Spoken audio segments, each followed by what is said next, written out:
Hello and welcome. Tuesday noon in Mountain Time. Time for conversation with the earth. Hello, Corinna. Hello, Marianne.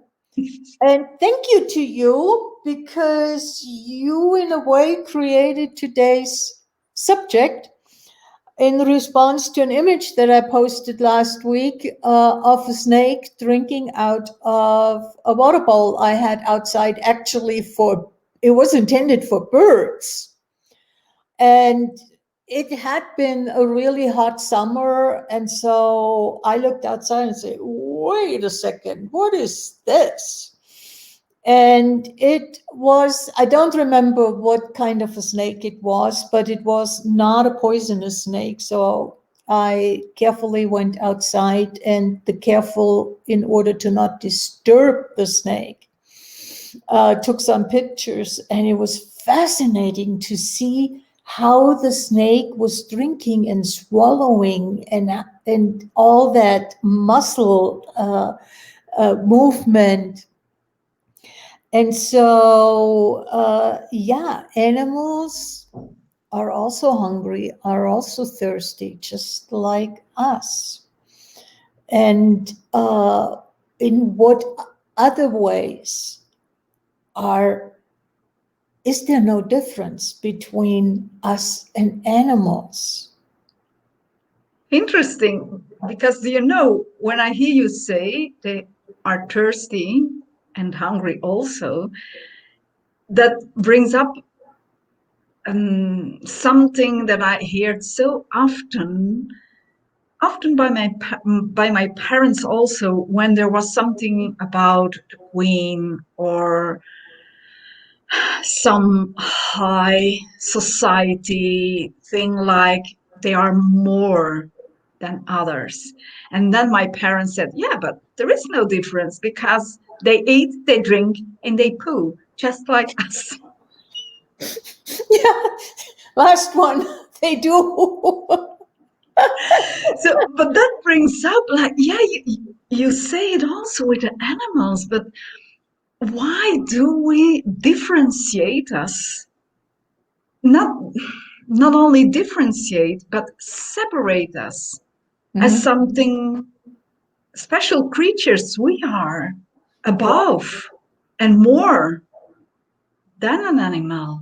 As like, how much do you hear the idea that a lot of animals don't have brains, like they don't know what they do, they are stupid? But often I think, who are the most stupid on earth? Are the animals, or are we human beings the most stupid on earth? I mean, there's different ways of looking at that, but one thing that I often used to say is, uh, who's been around longer?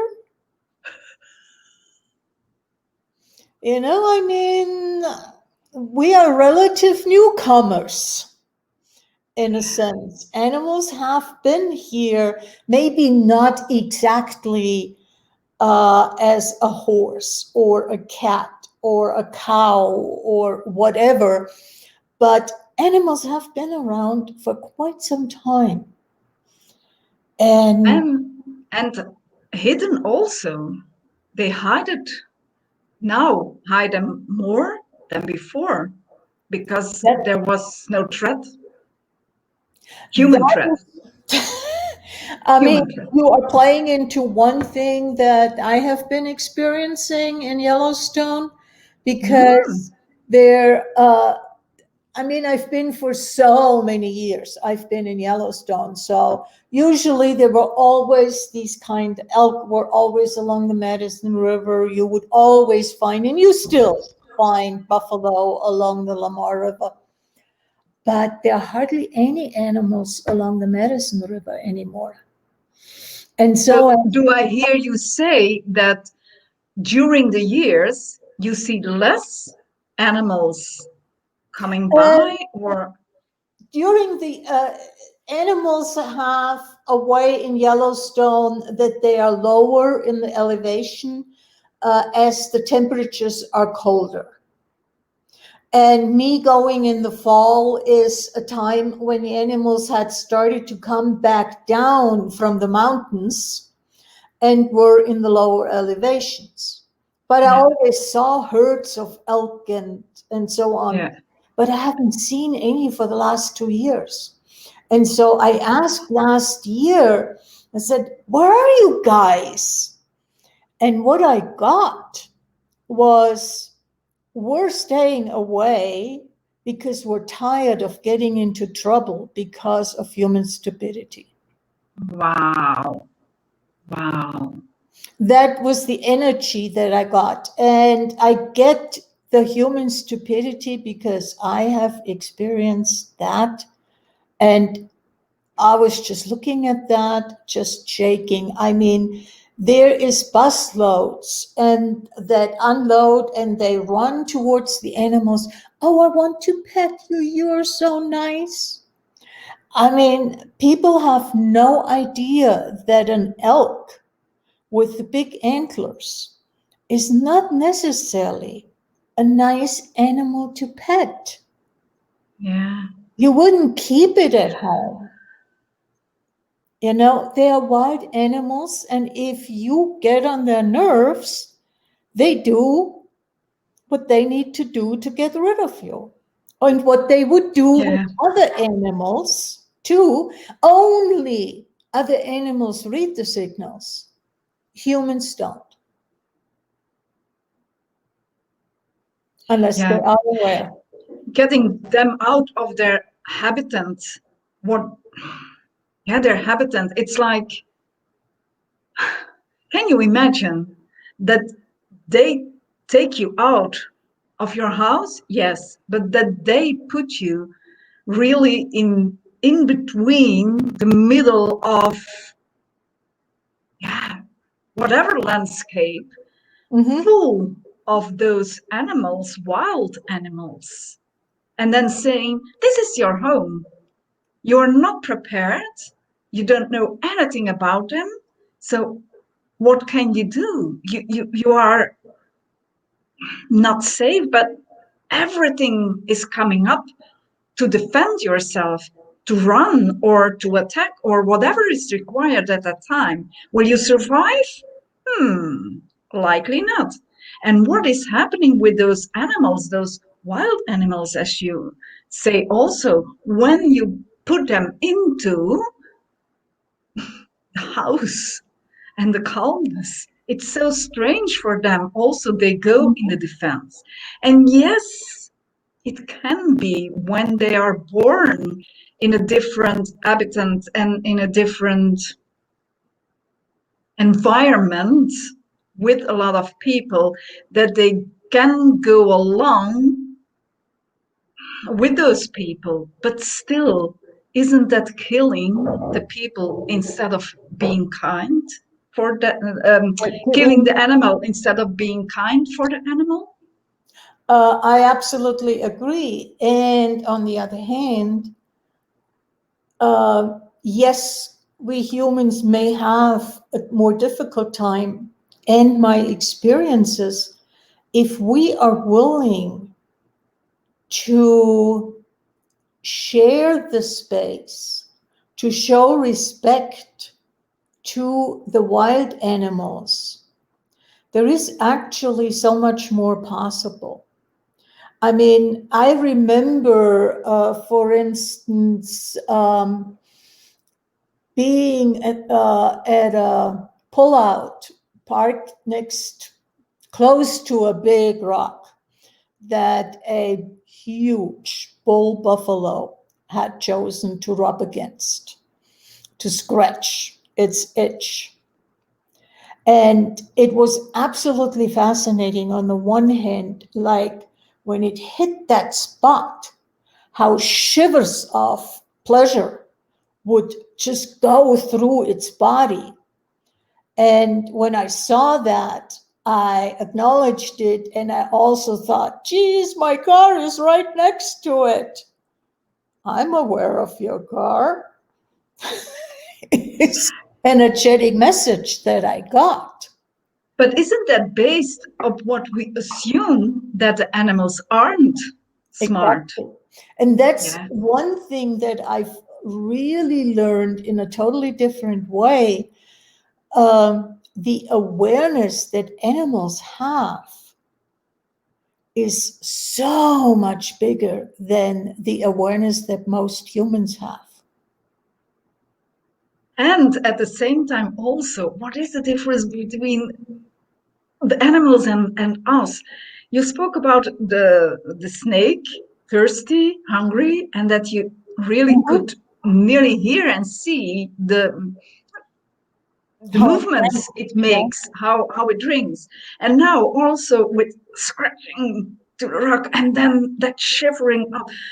Isn't it the same for us?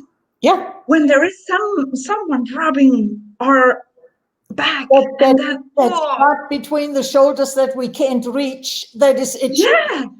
And Exactly. then someone scratched there and then it's so relaxing and exploding in whole your body. That's Mhm. what you are telling about buffalo. Yep. So where did we pick that up, Corinna? I'm really curious. When did we start separating us so much and from earth and from animals and from nature and from our bodies, where in truth we are from the same elements? We come from earth. Yeah. Where did it start? I really am curious about this. Not that it is important, because for me, what I my target is the communion and become more and more and more conscious in what it is being in oneness, living in oneness.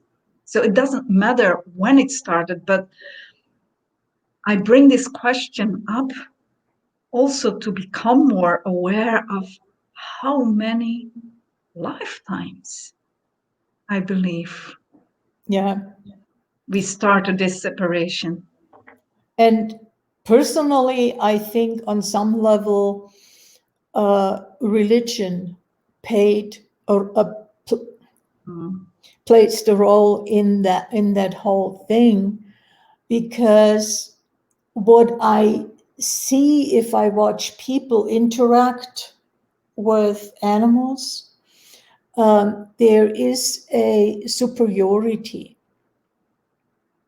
We are according to Christian tradition, we are the crown of creation. Yeah, And therefore, we are superior to everything that was created before us. yeah, And we are lording over it. And personally, I think it was a misinterpretation of religion from people that were possibly superior to the people to whom they preached. mm-hmm. And so the Mm. superiority stayed there. And that is something that I just became aware of. It's not even that was in my world Yeah, before.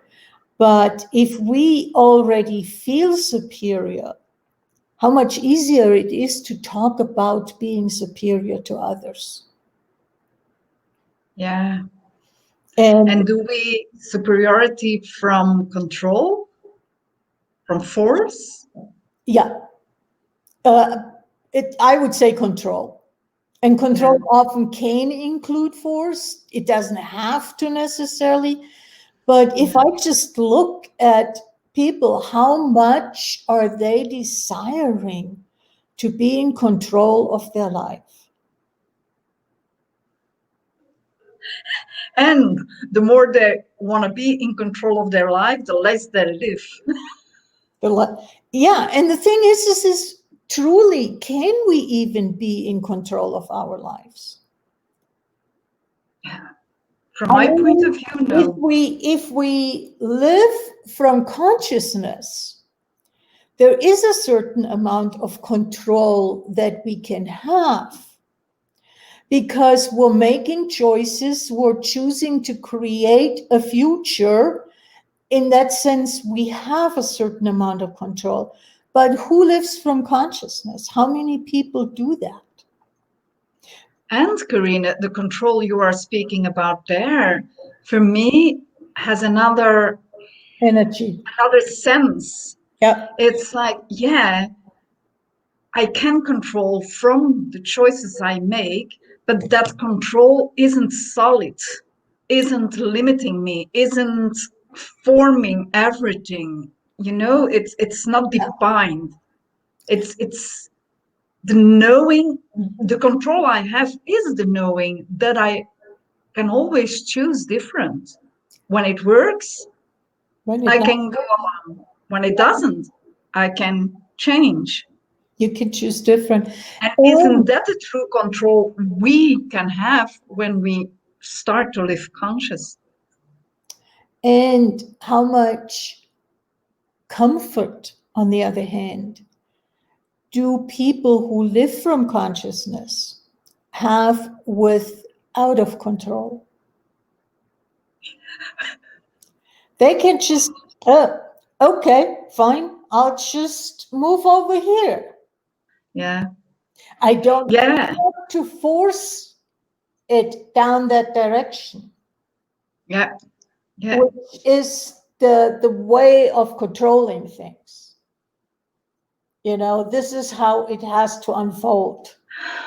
And also speaking from my experience, because I was really a control freak, a controlling bitch. And I'm still choosing to be a controlling bitch, but from a complete other side, as Yeah, we me speak of too. Yeah, the, and that comfort zone, I became really clear for myself what I defined as my comfort zone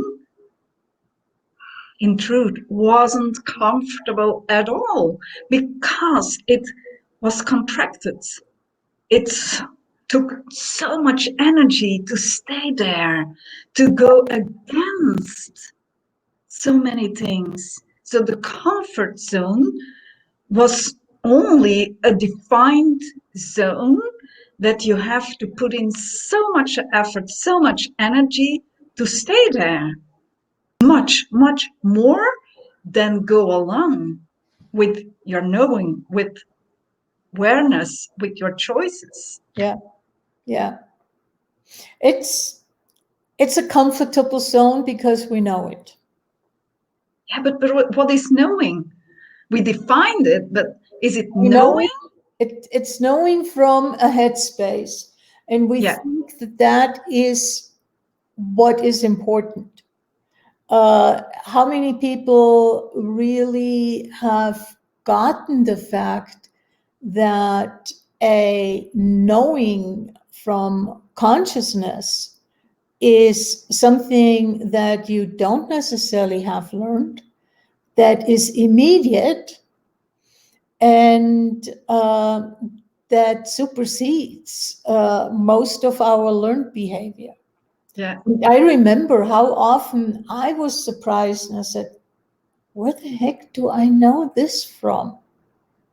I don't Mm, remember hearing about it in school, this, that, or the other, learning about it in college or whatsoever. It was that other kind of knowing. yeah. And on the other side, I can remember also how often I was told, but how do you know that? Yeah. You definitely can't know that because you are too young or you weren't there or you have no experience or whatever. It was the excuse to not be able to know. And when we hear that from childhood on, how Yeah. much are we diminishing our knowing? We we basically buy it as real, as true. Yeah, And yeah, especially yeah, yeah, it's true because it's coming from our parents. I mean, why would they tell us a lie? And it's not that they cognitively lied to us. It was their worldview that they expressed to us. And what they bite also in. It's going from, it's from generation generational. in generation. So I grew up with hearing that I was kind of stupid. I wasn't that smart to go to high school, to university. I couldn't manage. And really, truly, I bought it. It was based on what is required for school and the normal stuff. I'm gonna call it now the normal stuff. It wasn't that from my interests, and I was often elsewhere. Elsewhere, I can't define it, but there was so much more, and I lived from other space. Yes, therefore, and buying in and believing, I'm stupid, so I can't study this and this and this. I couldn't took a lot of stuff in where I'm today, and I'm so grateful that I allowed myself to come here and to be here. And now knowing that I am not stupid at all. I had a stupid behavior, but I was not stupid at all. And I want to bring it back to the animals. Animals don't go to school, except the school their parents or their group puts them through. Yeah, school of life. But animals know how the winter is going to be. They will either grow in a really heavy fur in order to stay warm or not so heavy. I mean, I've seen it with horses. People who own horses probably are familiar with that. That some winters the horse gets a real heavy coat, and other winters it's not. And those winters are usually not that cold. So, what do they know? And their knowing is the same knowing that you and I were talking about, that is not the cognitive brain kind of knowing. Yeah. It's they are able to read nature and to be aware of things. And it's also the level of awareness that animals have. I mean, how many people go about and are not aware? And I have to admit that I have been there, where they actually, what kind of section of town are they? What is around them? You know, animals have a huge zone of awareness, and the zone of awareness also differs often between males and females, depending on what their role is. Are they alpha males? Are they alpha females? Are they part of the group? Then it's not that important, but any lead mare or stallion with horses, to stay with those animals, they have a humongous zone because they need to know what is out there that potentially endangers my quote unquote people. And that's what the intelligence, I'm going to call it the head, is dictating us. And that makes us stupid, because instead of being the space and being with everything, we are told to come here to focus on one point. You have to focus. You can't that was saying you can't be present with several things at the same time. And it is the opposite. When you allow yourself to be present with everything, then there is so much more ease. So I can acknowledge, and what came in for me, as we spoke about in earlier conversations we had, my fear with every animal I had, and I took it over from my mom. Then having having a partner, bringing in a dog, and everything changed. But we started about they're hungry and thirsty, so yeah, they go for a drink and they go for a, a meal, whatever they can find. So the dog, I can remember the first months even that I forgot to go and see that there was enough water available, that the food was there. It was so strange. And when my partner came home, because yeah, I work from home, so it was ease. It could have been ease. It could have been ease. I forgot it. So I was questioning to remember this. And the question now is, but yeah, what did that say also about me and my body? How I wasn't present at all with what my body required. I stuffed it full, yeah, drinking, eating. But from where? While an animal in general will eat and drink what the body requires. Also, there we go with our intelligence. Yeah. Our head is taking over so much. And even when an animal is born, it knows how to stand up. It knows where to go to drink and have the milk it requires. When a human being is born, it is considered as a creature that don't know anything. Yeah. We have to learn, we have to say, to show everything they have to learn to grow up. So everything from our start is already pulled on top in our heads.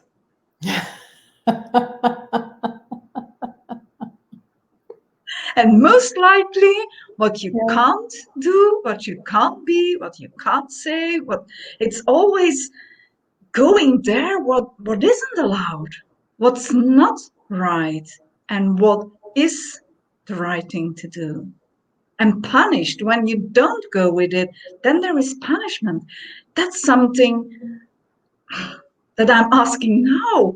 Is there between animals, is there in nature in general punishment? Not punishing. I wouldn't call it punishing. But I have seen animals basically tell their young one that that is inappropriate behavior. And Corinna, could it be that it's not telling that it's not a good behavior, but could it be that they tell them, when you act like this, then that's the consequence, and that is not that. No, it's, I mean, you see animals, and it's not right away, but if as a sudden your ears become a chew toy, they're telling, no, stop that.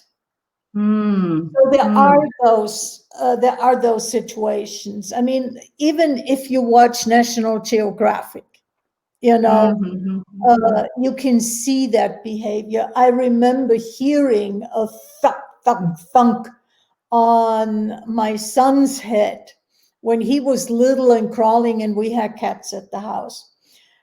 And it just scared the heck out of me because, if the cat uses claws and hits the eye Yeah, or yeah, whatsoever. No, first of all, didn't use claws. It was just right on top of the head, telling, cut it out.